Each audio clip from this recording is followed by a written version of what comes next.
Eu sou Bruno Lima Rocha, eu tenho 40 anos e no momento sou docente aqui na Unicinos. Minha profissão de origem, ou seja, me graduei em jornalismo tardiamente, entrei cedo na faculdade e saí tarde, por uma série de opções equivocadas ou apressadas da vida. E logo que eu me formei, eu embalei no mestrado e doutorado em ciência política. Profissionalmente eu exerço a docência superior, ou seja, o ensino universitário, e o meu ofício é escrever e analisar. Por que eu escolhi jornalismo? Bom, uma série de fatores, mas eu diria que o mais importante foram algumas referências, e quando eu era menor, a referência mais importante para mim era João Saldanha, conhecido como João Sem Medo Saldanha, porque na minha origem, na minha ilusão, eu queria fazer crônica esportiva, lá no comecinho, lá na adolescência. E por que eu escolhi ciência política para pós-graduação, no caso com dinheiro do contribuinte também, né? Me formei na FRJ em jornalismo e mestrado e doutorado na URGS aqui no Rio Grande do Sul. Porque me envolvo com política desde os anos 80, ou seja, desde que eu tenho 14 anos de idade, basicamente. Faz muito tempo. E eu queria poder ter como forma de vida aquilo que a gente acumula como autodidata no mundo da vida, não só no banco acadêmico. Eu, particularmente, eu não gosto do termo ciência política, eu prefiro chamar de politologia, como é a tradição em alguns países. E a politologia, o estudo das relações de poder, é fascinante, ao mesmo tempo ele é assustador. Então, aquilo que nos fascina e nos assusta é onde a gente tem que meter a mão, e não só nos lugares mais confortáveis. Por isso que eu gosto de estudar e analisar a política. Quando eu escolhi o jornalismo na graduação, a minha maior dúvida era se eu me enquadraria, já nos anos 80, no mundo do trabalho à época, que era bem melhor do que é hoje, mas já não era grandes coisas para falar que era muito complicado. Censura interna, autocensura, censura corporativa, jornalismo tipo empresarial, confusão de funções, repórter que não morre, repórter que não baba, que não vai babando para cima da informação, pouca garra. Então, quando eu escolhi a profissão, eu sabia que eu me enquadraria às margens da profissão, era da natureza das minhas escolhas. E quando eu escolhi ser pesquisador e professor universitário, aí eu não tinha dúvida nenhuma.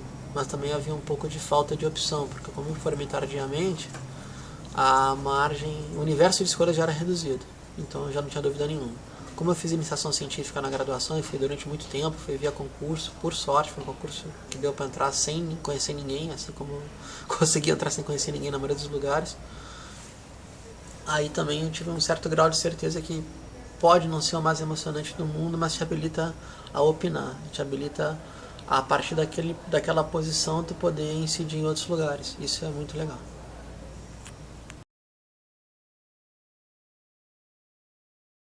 A expectativa no início, eu vou te falar que eu achava que eu ia me formar, ia correr muito e depois eu voltaria com uma bagagem de vida que me permitiria ser jornalista e não aprender a bagagem de vida no dia a dia, no corre-corre de estágio, no corre-corre da profissão. Estagiei em lugares ruins, mas foi um bom aprendizado. Estagiei em jornal popular, foi um bom aprendizado, mas profissionalmente não, desculpa, pro ofício de jornalista não foi legal, foram péssimas referências que eu tive.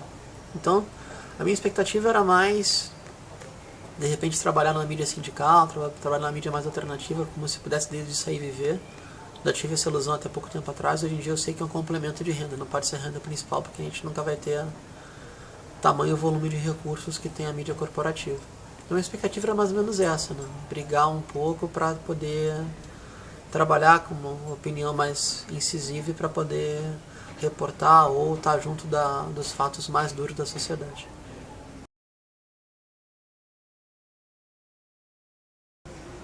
O que me motivou a escolha do ofício não foi a opção do mercado de trabalho, que já era escasso. O que me levou a escolher ser jornalista na graduação e ser professor e pesquisador aí via pós foi a opção ideológica. Foi porque era uma área mais criativa do mundo do trabalho, eu sabia que eu poderia ser menos teleguiado, menos teledirigido, ter mais liberdade no meu mundo, pelo menos no local de trabalho, que é a sala de aula, que é o ato de escrever, que é o ato de pesquisar. Então, posso dizer que foi por uma opção ideológica. Não era a motivação maior salário, ou brilho, ou qualquer coisa parecida. Claro que é muito bom quando te dão a razão e quando te escutam. Isso é muito bom quando te leem, quando te ouvem. O ato de ouvir aquilo que está falando é muito legal. E essa é uma das recompensas que a gente tem com o salário baixo que nós temos também. Eu fui motivado por a atração ideológica, ou seja, o universo das ideias em representação, aquilo que eu poderia também trazer à tona e difundir através das ideias em formato de texto, em formato de fala, ou em formato audiovisual, ou seja, com uma mensagem midiática e também produzindo ciência. Em ambos aspectos, eu diria, é mais compensador quando tu não tem muita expectativa em relação a, não digo ascensão profissional, mas em relação a grandes remunerações, ou algum tipo de estrelato, ou uma ascensão social, ou subir na pirâmide, porque o trabalho intelectual ele recompensa, na minha modesta opinião, quando aqueles que não são iniciados te escutam e te levam a sério. 2, o que eu acho que é errado hoje, quando os pares, aqueles que são do meio, te escutam. Em geral, os pares falam para si mesmos, né? Eu me incluo, tá? Mas o mais legal é falar para muita gente, falar para a massa.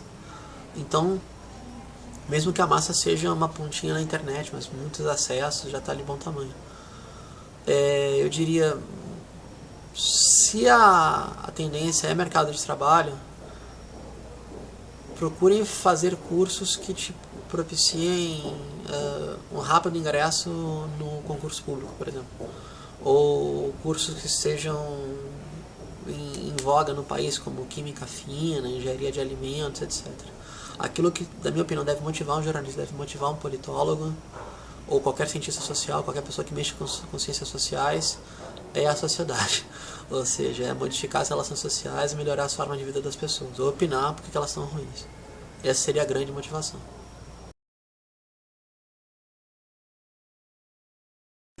O que eu esperava no meu curso é interessante, né? Como eu vinha da militância secundarista e entrei numa federal, primeiro eu entrei na Federal Fluminense, depois na Federal do Rio de Janeiro, me transferi de uma para outra, por uma estupidez, mas me transferi. E depois eu fiz o mestrado e doutorado na Federal do Rio Grande do Sul. A pós é bem séria, mas quando a gente entra na graduação numa federal, a gente espera qualquer coisa. Ainda mais na época que estava, que era início do governo Collor, então muito corte, pouco orçamento. O que eu aprendi? Eu aprendi muito em sala de aula, confesso que eu aprendi muito em sala de aula, e aprendi que conteúdo ele é perene, ele é eterno. Aquilo que tu aprende, aquilo que tu adquire de leitura, de debate, de carga conceitual. Agora, o domínio das linguagens, que seria a parte mais fraca do meu curso, da minha própria formação, ele é importante, mas ele é mais importante para tu conseguir um emprego, porque as linguagens mudam. Tipo, a pessoa pode aprender a diagramar, a pessoa pode aprender a editar, pode ser um baita editor, pode até fazer da edição uma arte. Mas aquilo que fica mesmo é o debate conceitual, é a formação intelectual do indivíduo. Isso eu devo muito aos cursos que eu fiz e que foi com o recurso do contribuinte, foi com o dinheiro do contribuinte, que eu, modestamente, acho que eu tento retribuir para o povo brasileiro aquilo que me pagaram para estudar. Tento, pelo menos. Então isso que ficou perene.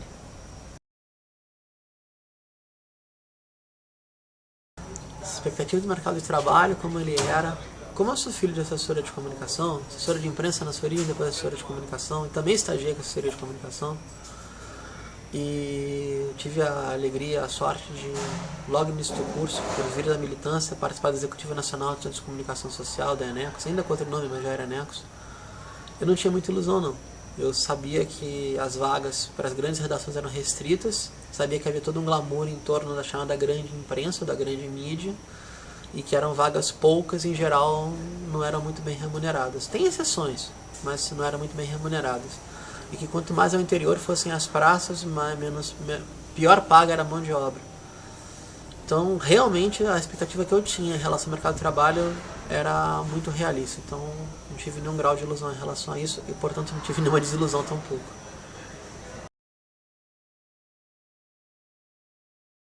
O fato de me arrepender ou não da escolha que eu fiz. Eu me arrependo de um monte de escolha que eu fiz, assim, não pelas escolhas, mas pela pressa nas escolhas. Então, não me arrependo de ter me formado em jornalismo, menos ainda de ter feito toda a pós na ciência política. Acabou que foi legal esse ecletismo, que poderia ter sido maior. E hoje, como eu entrei muito novo na universidade, eu me arrependo de não ter feito uma segunda faculdade e ter uma outra profissão. Porque é legal a pessoa ser... Eu particularmente defendo o generalismo e é muito importante ser um generalista, na minha opinião, pelo menos. Então, eu me arrependo de não ter feito uma outra faculdade, que poderia ser direito, que é legal, economia, muito legal, uma licenciatura para poder dar aula no segundo grau, porque é uma experiência que a gente tem que passar por isso, tem que passar pela rede pública de ensino como docente, para poder ser um bom docente, eu acho. Isso é uma falha que eu tenho na minha formação, então teria feito, nas humanas, óbvio, né, uma segunda faculdade. Essa escolha eu me arrependo. Agora, de ter escolhido jornalismo, não, nem um pouco. Nem um pouco, porque, por pior que esteja o jornalismo corporativo hoje, o nosso ofício é através da gente, como trabalhador, que a gente fala para as multidões. Então isso aí não tem preço. Não me arrependo, não.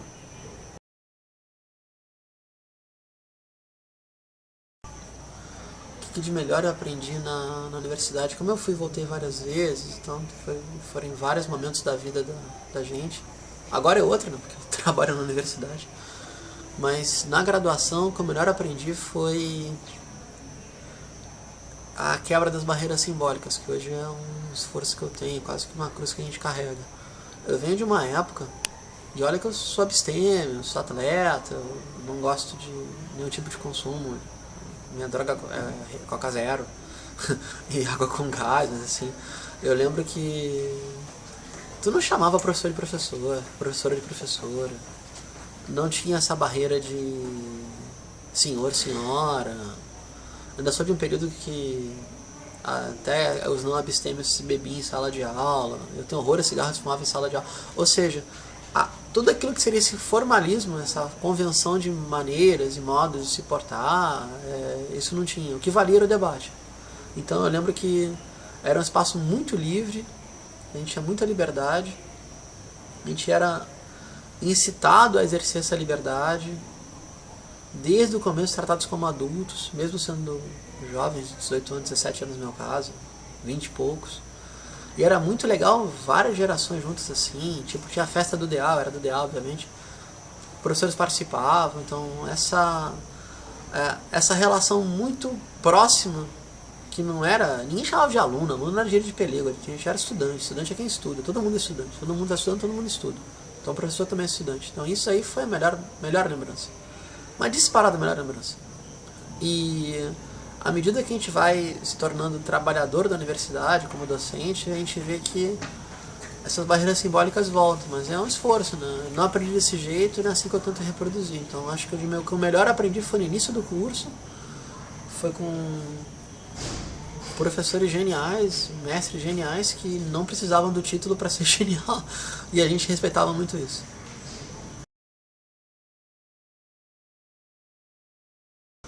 O que mudou depois da universidade?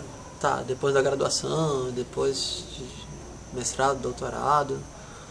O que mudou é o status de reconhecimento. Isso eu vou falar que mudou mesmo. Que muda da noite pro dia. Depois, quando começa a comparar salário, as contas continuam chegando, vê que não muda tanto. Mas o status de reconhecimento muda rapidinho. E para mim sempre foi um conflito isso, porque eu pertenço a uma tradição política que é autodidata. Então, muito daquilo que a gente aprende, até de processo histórico, das realidades, análise de conjuntura, aquilo que seria a matéria-prima do jornalismo e da política, a gente aprende e apreende naquilo que se chama mundo da vida, ou seja, para além dos muros da universidade. Então, no meu caso, o que eu acho que mudou foi um reconhecimento, que de fato ele houve. Antes havia um reconhecimento tácito, tu abre a boca, bom, o cara domina, até porque eu sou treinado para isso, não tem que dominar, né? E não dominasse, que vergonha.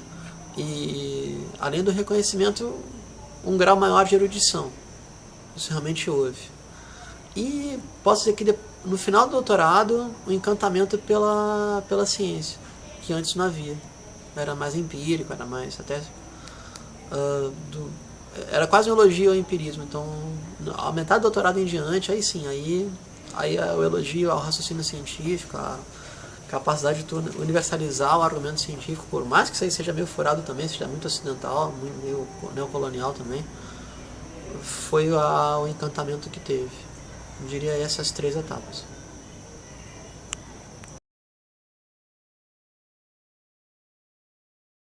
Dizem que se o conselho fosse bom, a gente nem vendia, alugava, porque a lógica rentista dá mais dinheiro do que transferência de mercadoria direta, mas se eu pudesse dar algum tipo de conselho assim, aqueles vamos cometer erros diferentes, né? Não aqueles que eu fiz. Tipo, entra no curso, sai, entra num curso, termina, nunca larga o seu curso no meio, é uma perda de tempo absurda, o tempo não volta, procure ser o mais eclético possível, passe por todas as experiências, mesmo aquelas que você não goste, estágio num monte de lugar, em várias formas de exercício da profissão, seja ela qual for, iniciação científica também, é muito legal, aprende tudo que tu puder, suga, extrai, só suga os professores, suga, que todo mundo tem muita coisa para transferir. Mas tem um negócio que se falava numa das greves das federais, eu participei de algumas, que é assim, poxa, quem vacila no momento de conflito quando é novo, mais à frente vai vacilar de novo e vai ser sempre um vacilão pro resto da vida, assim. Vai ser sempre medo e vai ser sempre um sobrevivente, nunca uma pessoa solidária. Então, por mais que a gente tenha que sobreviver, as convicções vêm primeiro. E os valores vêm primeiro. Agora, se os valores forem outros, forem da competição, então assume. No meu caso, por sorte, não são.